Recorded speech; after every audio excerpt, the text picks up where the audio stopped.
My name is Naomi Carter. I am 34 years old, and last Thanksgiving, my own sister threw me out for looking too blue-collar. If you had told me Vanessa Carter would hide me from her lawyer friends like a stain on her perfect life, I would have laughed. But that is exactly what happened. And what broke that night did not just crack our family. It changed both our lives for good. Vanessa Carter was obsessed with image, status, and fitting into elite rooms, even if that meant erasing the sister who helped build her future. She had no idea the sister she wanted pushed into the kitchen was not just a technician, but the CEO of the company her firm relied on. Before I take you into that disaster, this story is messy, honest, painful, and cinematic in the way real family betrayals often are. If stories about pride, sacrifice, and consequences speak to you, imagine sitting down with me and hearing every ugly detail firsthand. I always wonder where people listen from and what time it is there, because stories like this somehow reach strangers who deeply understand.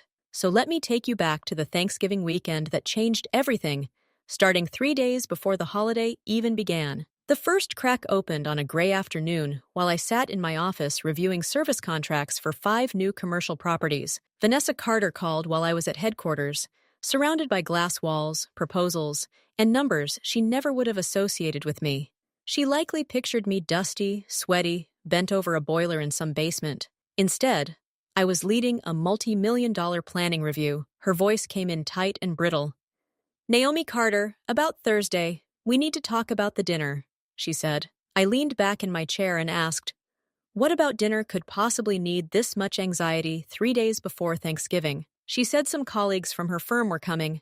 Important people, partners, maybe even powerful names that could affect her future. Then she hesitated, swallowing words, carefully shaping them like she already knew what she was about to say would be insulting. "About the dress code," she started, and I cut in flatly.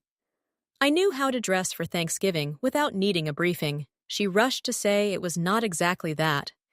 It was more about what I should say when people asked what I did. Silence stretched for one hard beat, because I already knew where she was going, and she already knew I knew. I asked what exactly was wrong with telling the truth about my work, and her answer landed like a slap disguised as advice. She said maybe I should say I worked in environmental systems consulting, something that sounded more polished to legal people. She suggested climate control strategy for buildings, a phrase clean enough to hide grease, tools, fieldwork, and everything she found embarrassing. My stomach tightened. I asked if she meant instead of saying I was an environmental systems specialist running an HVAC company, she insisted it was not lying, just professional framing. Because yes, technically I did consult on climate systems for buildings. Then she name-dropped Sebastian Whitmore and the firm, talking about multi-billion-dollar deals as if ordinary honesty might ruin the evening. At that point, his name meant nothing to me. Very soon, it would matter far more than either of us expected. I was tired, overworked, and in no mood for a fight, so I exhaled and agreed to her ridiculous wording. "Environmental systems consulting," I said. "Whatever makes you feel better." And that should have told me everything about where we stood. She thanked me too quickly, like someone relieved a social hazard had just been temporarily contained and properly packaged. Then she added that I should wear the dark green dress from Natalie Parker's wedding because it looked appropriate. Appropriate. That was how she spoke about me when titles and polished shoes were involved, like I was a risk to be managed. When the call ended, I looked down at the contracts spread across my table and felt both anger and exhaustion settle in. 5 new commercial buildings needed full climate engineering and maintenance, and my company had just secured another huge quarter. Anderson Mechanical Systems had grown far beyond a repair shop, but to Vanessa Carter, I was still the sister who worked with her hands. I was the sister who chose technical training over law school, the sister she could never fully place in polished professional rooms. Looking back, I should have seen the Thanksgiving disaster coming from the moment she asked me to rename my life. Thanksgiving Day, I pulled into her driveway in Maple Ridge, New York, right at noon, exactly 2 hours earlier as requested. Her house looked like a staged magazine spread, all white siding, dark shutters, trimmed shrubs, and curated professional success. It screamed ambitious attorney with her life together, but inside it always felt less like a home than a carefully managed set. I had barely stepped inside when Vanessa Carter looked me over and said, "You are wearing jeans," instead of saying hello. I held up my garment bag and explained I brought my dress and came early to help cook before changing later. She glanced toward the door like someone important might catch me being ordinary and stain the event before it even began. Then she said some people might arrive early, so maybe I should change now, immediately. Before anyone saw me casual, I changed in her guest bathroom while listening to cabinets slam, chairs scrape, and silverware clink through the walls. She moved around the house like a stage manager before opening night, frantic, precise, and deeply afraid something human might show. At one point, I peeked into the living room and saw her remove a framed photo of the two of us. It was the picture from my trade certification ceremony, and she quietly slid it into a drawer like it did not belong. That tiny motion hurt more than I expected because it told me my work was not just unimpressive to her, it was shameful. By 2 o'clock, attorneys from the firm began arriving, and I watched Vanessa Carter transform almost instantly. Her laugh became higher, smoother, more polished. Her stories changed too, turning into case law, deal terms, and strategic anecdotes. She introduced me again and again as Naomi Carter, her sister, someone who worked in the technical sector, as if I coded harmless apps instead of designing chillers, air handlers, and entire systems that kept towers functioning. Then Sebastian Whitmore walked in, older, composed, carrying the quiet power of a man who never needs to fill silence. He scanned the room, and his eyes landed on me with a small frown of recognition, like a puzzle piece almost sliding into place. "Naomi Carter," he repeated after Vanessa Carter introduced us, and I heard the pause in his voice. He said my name sounded familiar, and before I could answer, Vanessa Carter cut in with a bright, fake laugh. She told him Naomi was a common name and offered him a drink, trying to physically redirect the moment away from me. But he kept looking at me, brows drawn, and then quietly said the surname Carter as if checking a memory. He murmured Anderson Mechanical Systems, and I saw the color drain out of Vanessa Carter's face in real time. She rushed to call it a coincidence and said I did field work, small stuff, residential repairs, just a sister with manual skills. I opened my mouth to correct her, but she shot me a look sharp enough to stop steam in a boiler room. In that second, I felt it. The pressure shift before a storm. The sense that something long buried was about to break. The real humiliation started during cocktail hour, when she positioned me at the edge of the living room like decorative overflow. I was visible enough to count as family, but far enough from the legal circle to keep me from contaminating the networking. I stood there with sparkling water when Daniel Mercer wandered over, polite, curious, and holding a martini. He asked what kind of tech I worked in, and I took a breath, trying to translate my life into Vanessa's approved version. I said environmental systems, that I worked with climate control systems, hoping truth and diplomacy could coexist for one evening. But Vanessa Carter appeared beside us instantly, like a hawk dropping from the ceiling to control the narrative again. She interrupted to explain I did heating and cooling, and Daniel Mercer asked if that meant I was an engineer. She smiled lightly and corrected him. More like a repair person, she said, as if downsizing me made her sound refined.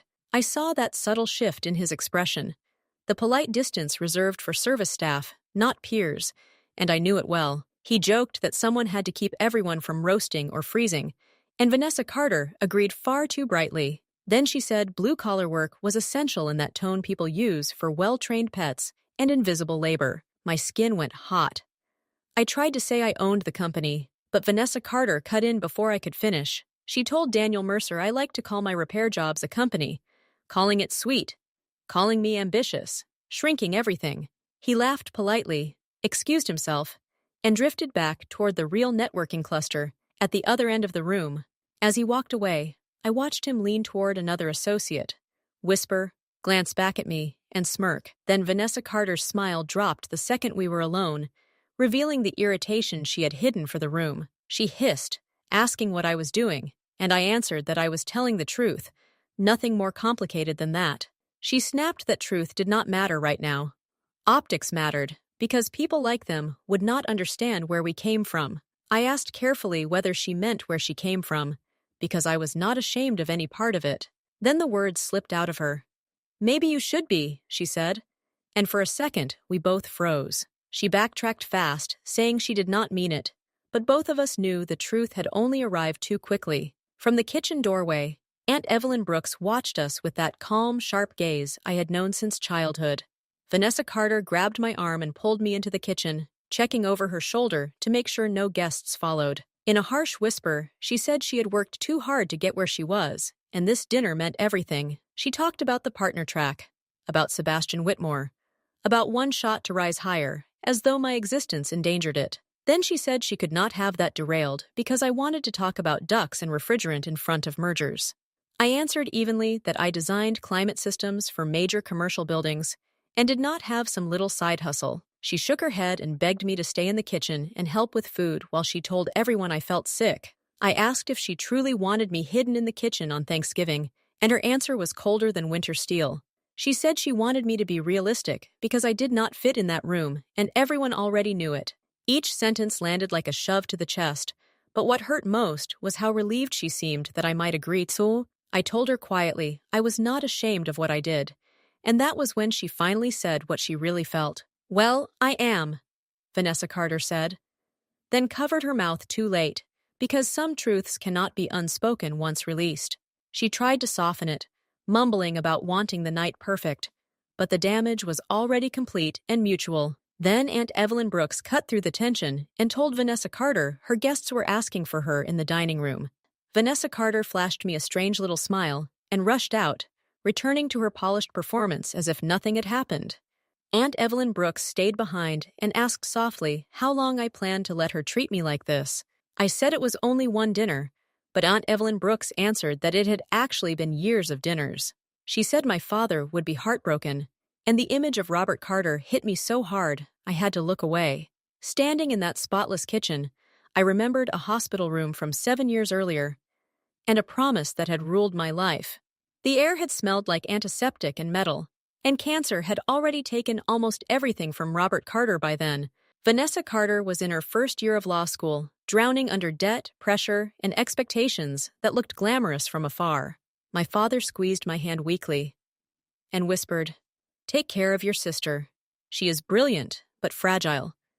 She needs you." I promised him I would, and he died leaving behind debts, grief, and one request that became my private commandment. Vanessa Carter never knew what I did after the funeral because I made sure she never had to know. The night after we buried Robert Carter, I sold my car and emptied what little retirement savings I had. Then I sat down with Aunt Evelyn Brooks' banker friend and created the Anderson Family Advancement Trust in Vanessa's name. She believed it was leftover money from Dad, some miracle investment, some hidden blessing that appeared just when she needed it.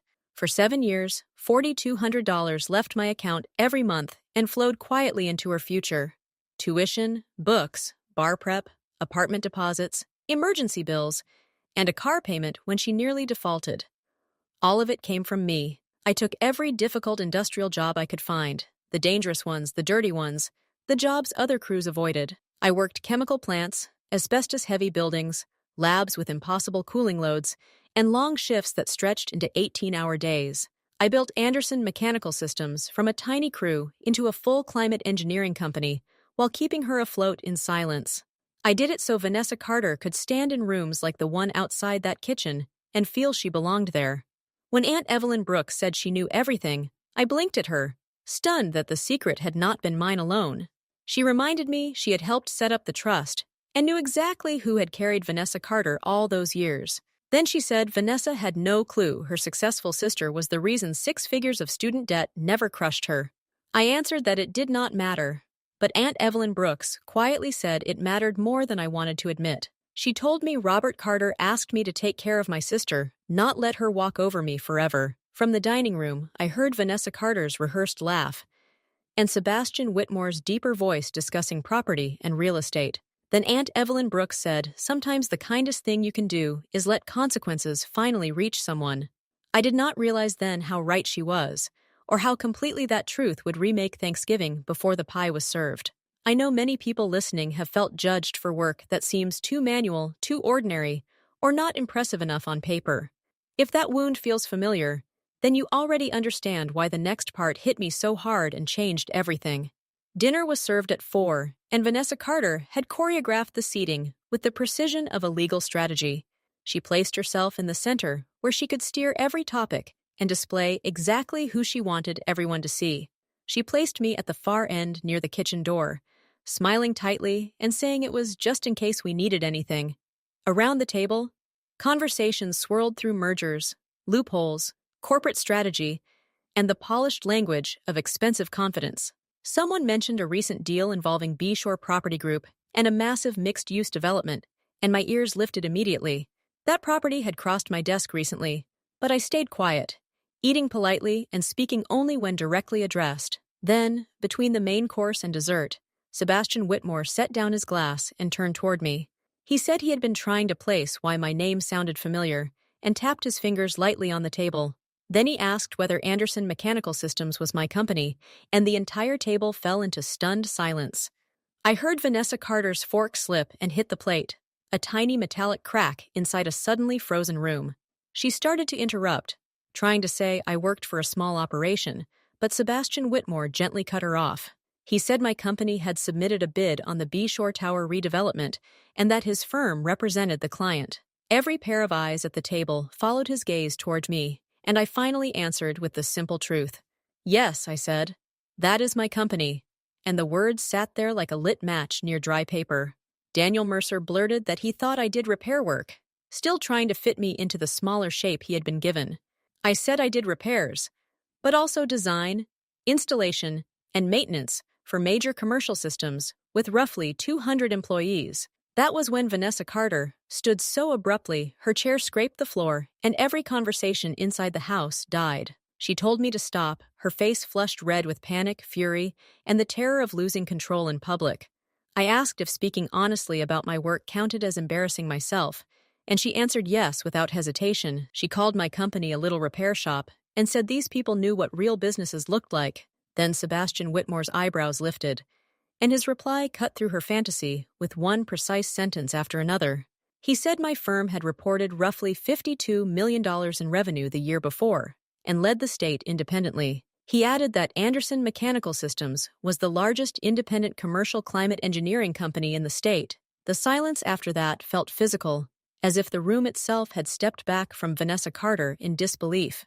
Her mouth opened and closed while she searched for a version of reality where everything he said could not possibly be true. She whispered that it was impossible, and I asked why it felt impossible to her, that I had built something large. Was it because I worked with my hands, because I skipped law school, or because she needed me small to feel big? She started to say, "You are just," and stopped. But everyone at the table heard the missing ending. Just blue collar, just nobody. Just the sister she did not want seen beneath the polished story she sold the room. Sebastian Whitmore tried to ease the moment, but Vanessa Carter had already crossed the line that no caution could recover. Shame had tipped into cruelty, and once that happens in front of witnesses, every hidden truth starts rushing toward daylight. She accused me of lying and called it some twisted attempt to humiliate her with made-up stories about corporate success. Sebastian Whitmore calmly said it was no story at all, and revealed they had been trying to schedule a meeting with me. He explained that Anderson Mechanical Systems held their exclusive maintenance contract and that our reputation inside the firm was excellent. Around the table, attorneys started murmuring, and one of them had already taken out a phone to search my company. Still, Vanessa Carter doubled down and told me to leave, like exile might restore her collapsing illusion. I blinked and asked if she was truly ordering me out of her house in front of all her guests. She said yes. This was a professional gathering, not some blue-collar hangout, and someone near the middle of the table gasped. Sebastian Whitmore warned her tone, but she kept going, unable or unwilling to stop herself from self-destruction. She said some people just did not fit certain rooms, and that it was not personal, only reality. Then she looked at me and said I did not belong there and never had. Not in her world. I asked softly if that was because I was an environmental systems specialist, and she snapped back the final truth. Because you are an embarrassment, Vanessa Carter said. And there it was, fully alive in front of everyone. She ranted that she had worked hard to distance herself from all of this, meaning me, our father, our history, our roots. She said she wanted distance from being the daughter of a man who died broke and a sister from technical school. Then she accused me of showing up and pretending to be something I was not in front of the people who mattered. I pushed back my chair and stood slowly. Because anger can be louder when it is calm. I told her she was right. I did not belong anywhere near someone ashamed of family and ashamed of where she came from. Then I pulled out my phone and typed a short message that would set several overdue consequences into motion. She mocked me, asking whether I was texting for a ride. Still convinced I lived in the smaller story she preferred. I told her she did not even know what I was doing, only that it was something overdue by 7 years. Across the table, Aunt Evelyn Brooks gave me the smallest nod, because she understood exactly what that message meant. I reached into my bag and placed a thick manila envelope on the table in front of Vanessa Carter. The Anderson Mechanical Systems logo sat clearly at the top, impossible now to dismiss as some cute imaginary business. She laughed shakily and asked if it was an invoice for Thanksgiving, still trying to perform confidence she no longer possessed. I ignored the joke and said I wanted everyone there to remember that exact moment and believe people when they reveal themselves. She rolled her eyes and told me to spare them all the drama and simply go. But I was not done yet. I said gladly, but before I left, Sebastian Whitmore deserved to know the message I sent was to my CFO. I explained that first thing Monday we would review all commercial contracts for conflicts of interest, and his eyes sharpened immediately. He understood at once. Even if Vanessa Carter still thought I merely fixed air systems and not legal leverage, she repeated the phrase conflicts of interest like it was absurd, and I answered that everything has a price. Even family loyalty, I said. And that line hung in the room like a blade nobody could ignore. Aunt Evelyn Brooks rose from her chair and said she thought she would be leaving too, which deepened the silence. Then she told Vanessa Carter she might want to open the envelope after I left, and panic flickered across Vanessa's face. I paused at the doorway, then reached back into my bag for a second envelope. Smaller, cream-colored, and embossed. It read Estate of Robert Carter, and when I laid it beside the first envelope, the room leaned toward it. I told Vanessa Carter there was one more thing, and this time even she looked at the paper despite herself. She said Dad had nothing to leave, and I answered that he left instructions, wishes, and something I had executed. Sebastian Whitmore, lawyer instincts alive, leaned forward and quietly asked whether the document involved some kind of trust. Vanessa Carter called me dramatic again, but I told her to open it right there unless she was afraid of the truth. She snapped that she was not afraid of anything from me, and I told her to prove it. Every attorney around that table watched, as if the holiday had turned into a live courtroom without warning. She ripped open the cream envelope and pulled out papers, and I watched the instant the letterhead hit her eyes. Anderson Family Advancement Trust, administered by Naomi Carter. Her face went completely white under the dining room lights. She whispered, "What is this?" And I told her to keep reading, because the story had only just started. One attorney leaned closer and murmured that it looked like an educational trust, and Vanessa Carter's hands began to shake. She looked from me to Aunt Evelyn Brooks and back to the documents, as if maybe both of us had joined a conspiracy. Finally, she said it could not be real, and Aunt Evelyn Brooks calmly replied that she had helped set it up. She even told the room she had notarized the papers herself, removing the last possible shelter of denial. Sebastian Whitmore stood halfway and asked what exactly the documents meant.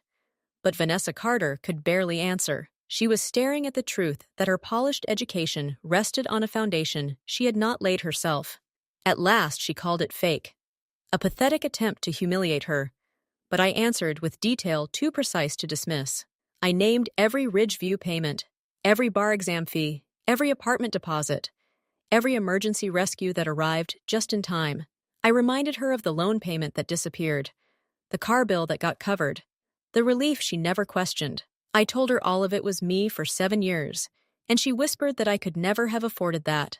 I asked if she believed that because I was only blue-collar, only manual labor, only the sister she looked down on. Then I gave the room the number she could never absorb fast enough to defend herself from it. I said an ordinary technician could not have done that, but the owner of a firm making $52 million a year could. Low murmurs spread around the table as Vanessa Carter's curated persona started disintegrating in real time. I told everyone they did not know the first thing about the sister she found embarrassing in front of them.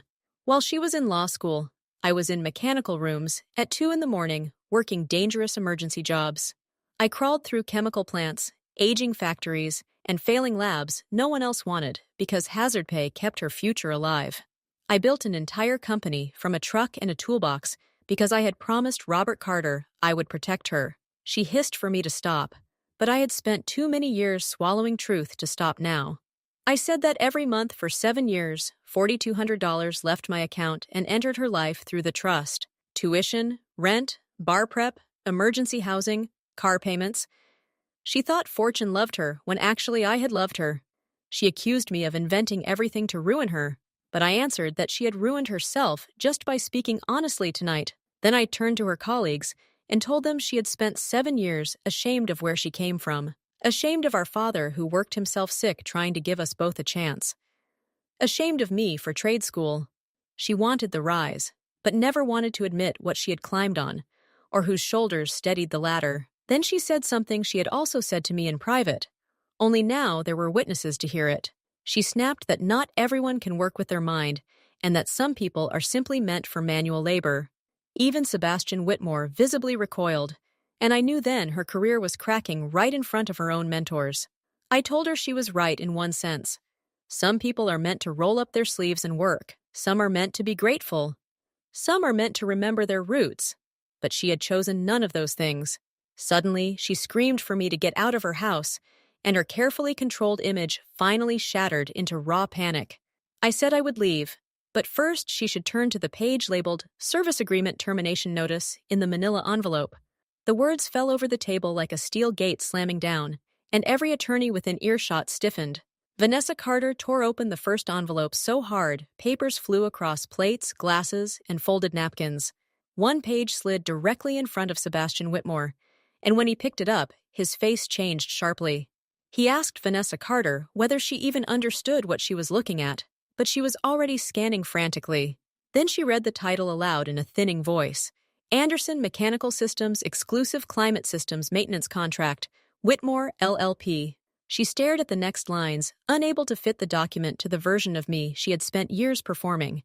I told her to turn to page 3 and read the termination clause that governed what would happen next. Her eyes moved over the page, and she read 30 days' notice and conflict of interest clause in disbelief. She asked what possible conflict existed, and I answered calmly that publicly humiliating me before my largest clients qualified nicely. She choked out that I could not do this, that I would not actually follow through, but she still did not know me.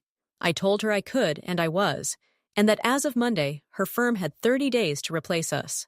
Sebastian Whitmore had gone noticeably paler, because, unlike her, he knew exactly how disruptive that transition would be in winter. He tried to appeal to reason, but there was nothing left to negotiate inside a room that had already erased my dignity. I said Vanessa Carter had made it very clear I did not belong in her world, so I was honoring that. She shouted blackmail, but I corrected her.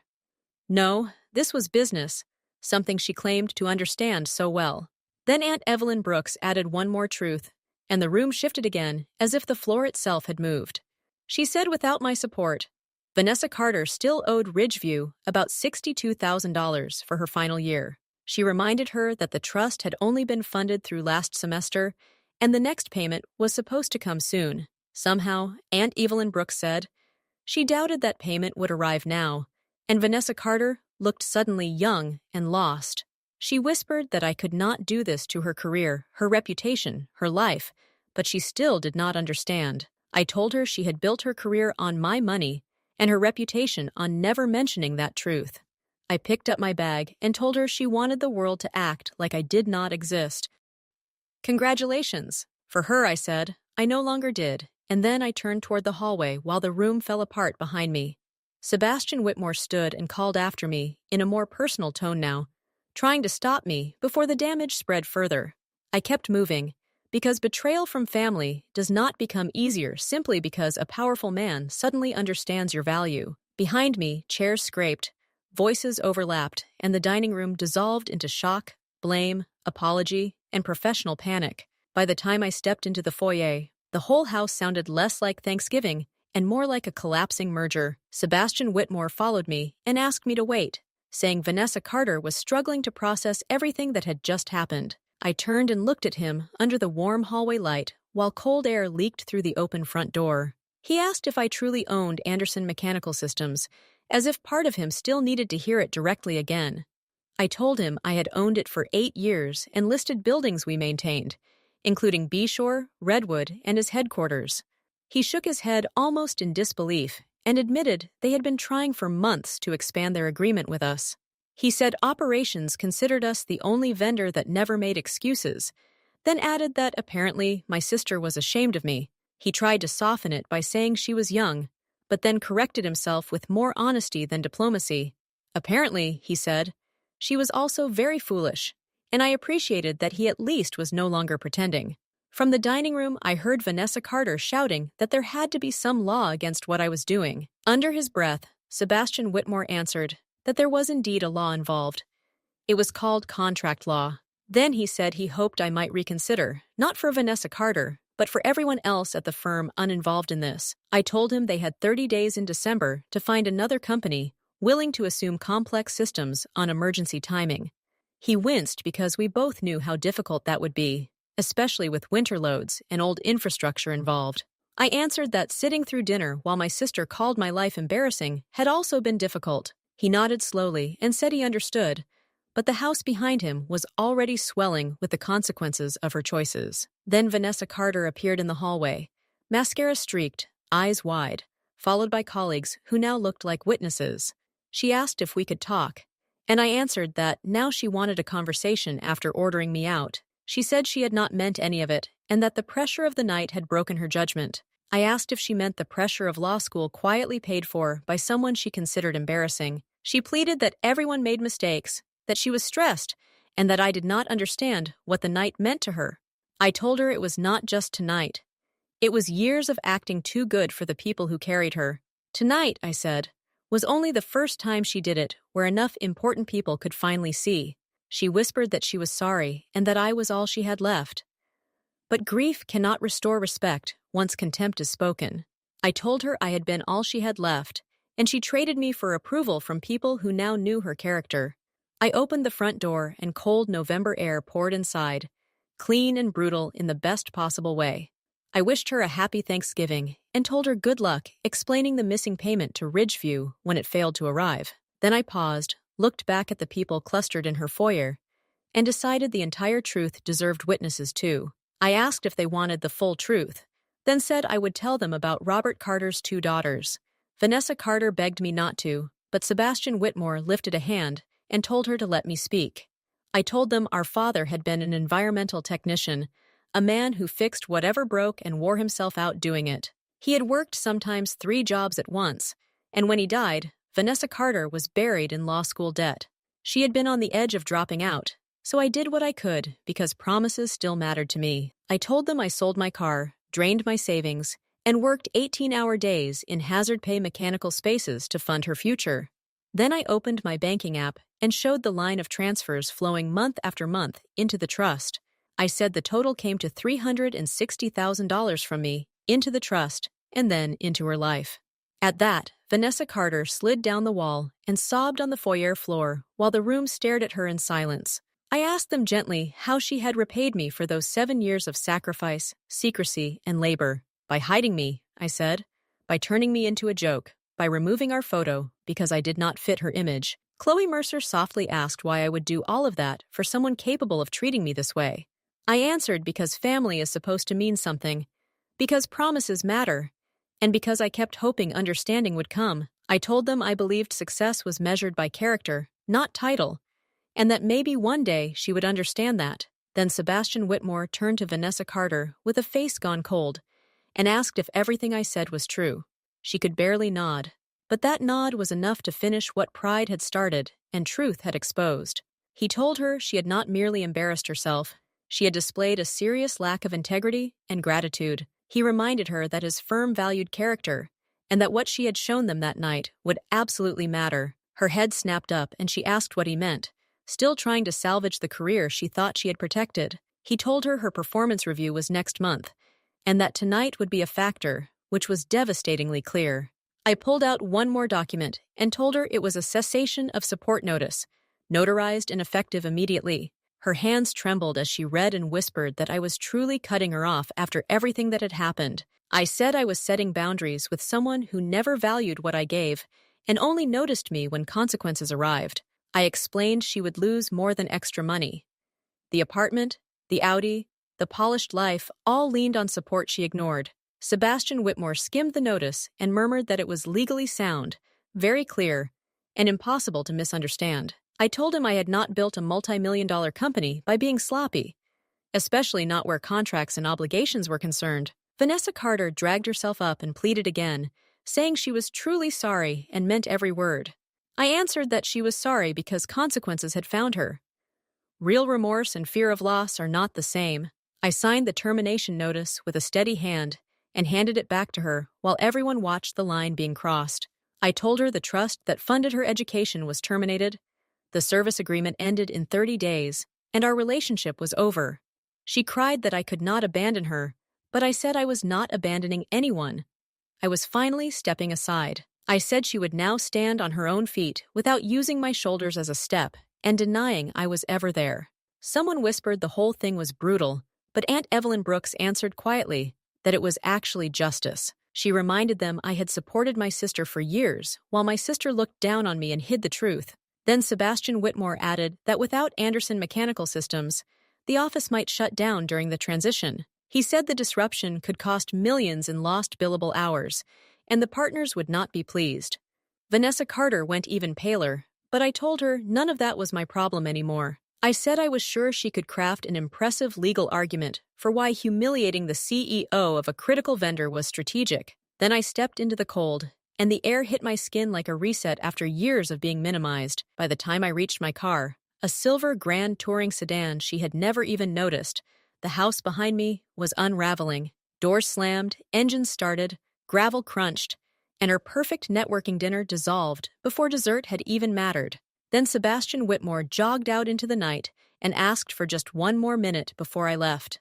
I stayed by the open driver's door and let him speak because, unlike my sister, he now knew exactly who I was. He said this would impact Vanessa Carter's career severely and reviewed the debt, the office transition, and the professional fallout. I said that was between him and her because my years of protecting her did not obligate me to keep doing it. He asked if I knew he would be there that night, and I admitted I had a strong suspicion. When Vanessa Carter mentioned his name, I checked the guest list she sent our mother and connected the dots immediately. I reminded him I had maintained his systems for 3 years and knew his professional rhythm almost as well as his staff. He said Vanessa Carter could lose everything she had worked for, and I answered that she should have thought of that first. She should have thought of it before trying to erase the person who paid for the life she bragged about living. He nodded and said that for what it was worth, he was sorry I had carried so much for so long. Then he said Robert Carter would be proud of what I built and ashamed of how his other daughter treated me.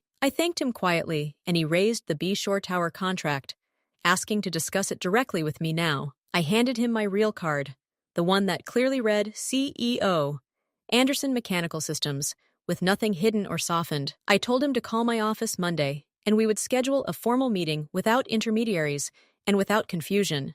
As I drove away, I caught one last view of Vanessa Carter standing under the porch light, arms around herself. She watched my taillights disappear while her colleagues left one by one, taking their opinions and judgment with them. Her carefully planned networking night had turned into something closer to a professional wake, and everyone there knew why. My phone buzzed on the main road.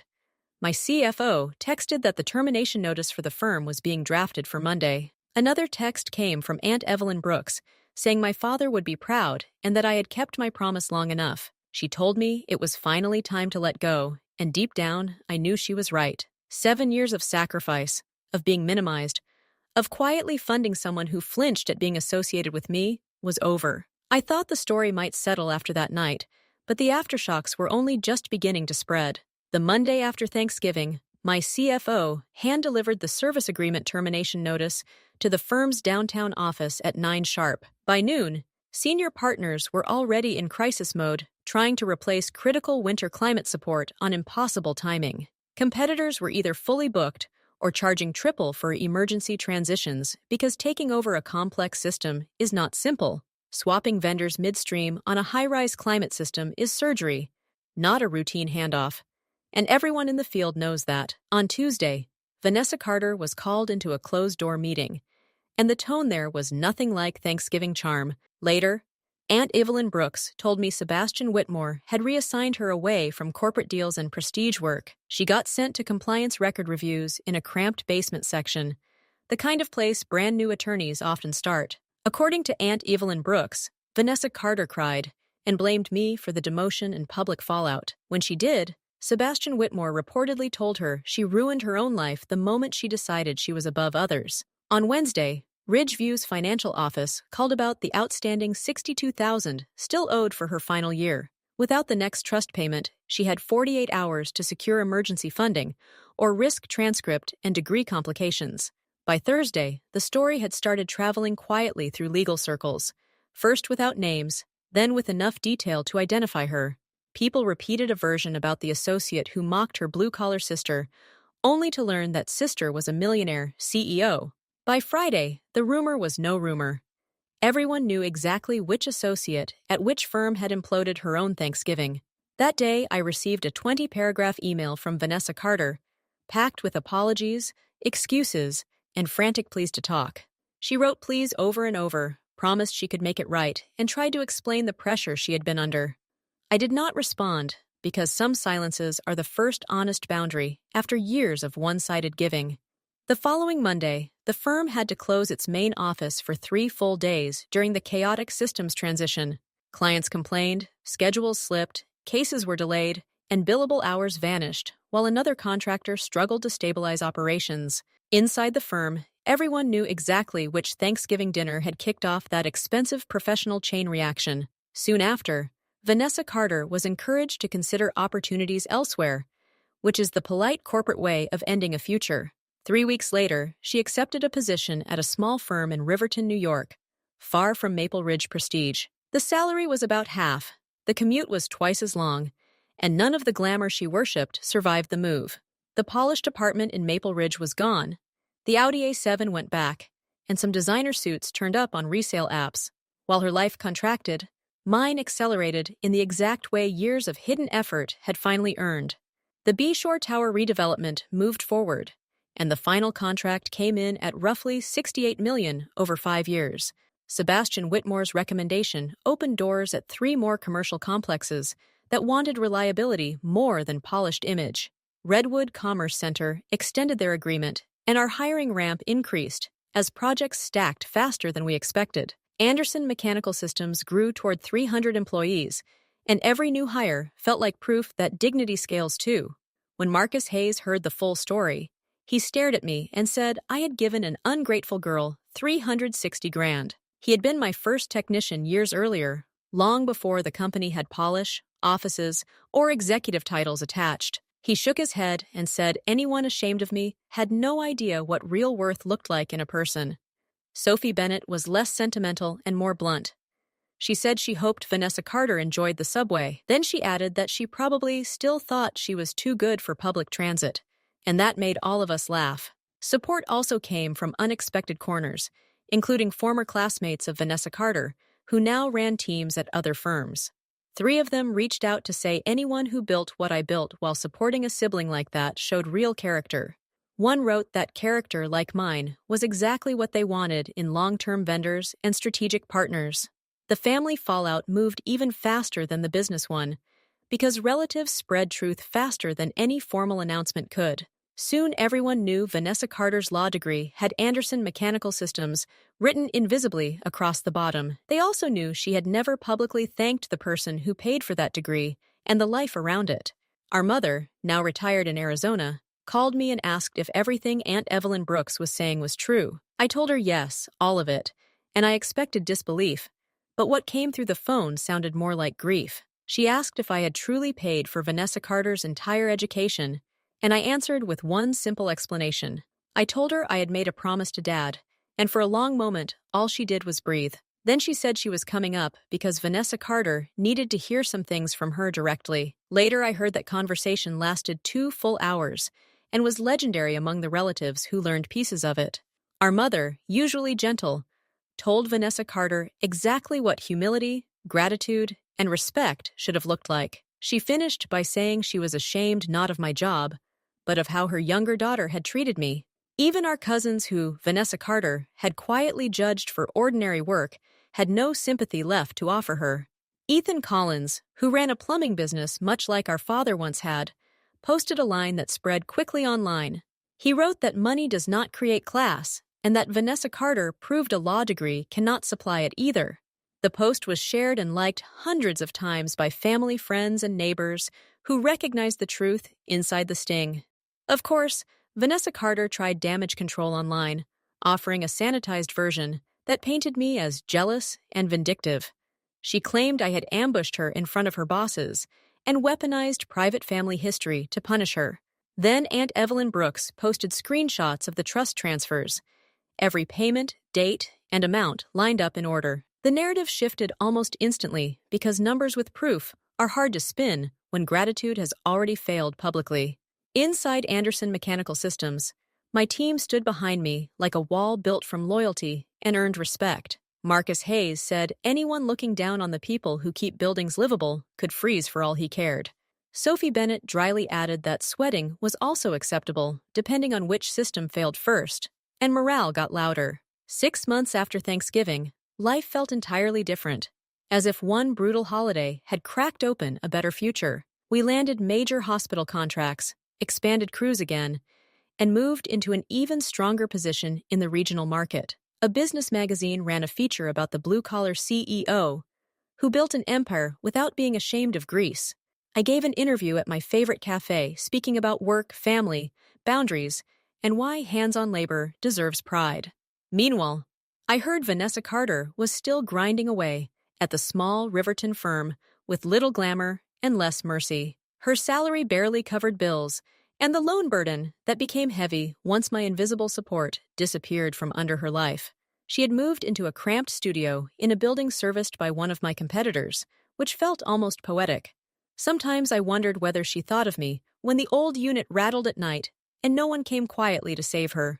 Then one morning in May, an email from Vanessa Carter appeared in my inbox with a different kind of tone.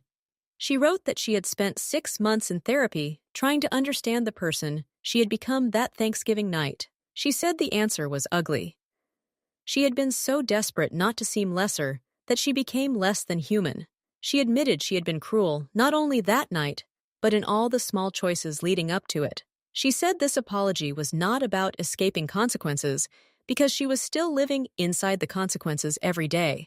She wrote that she was working 2 jobs to stay afloat, and that honestly, it was probably what she deserved. She wanted me to know she finally saw what she threw away, and what my presence in her life had really been. She said I was not just her sister. I had been her hero, and she had been too blind and proud to see it. I read that message 3 times before deciding on a reply, because forgiveness without thought can become another form of self-erasure. Then I wrote back that I was glad she was in therapy and looking inward instead of only outward. I told her I accepted the apology, but forgiveness and access are not the same thing and never should be.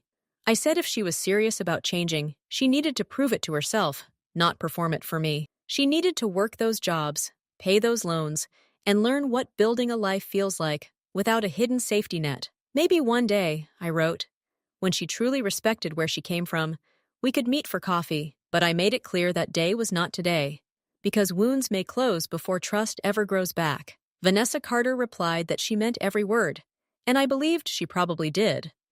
But belief is not restoration.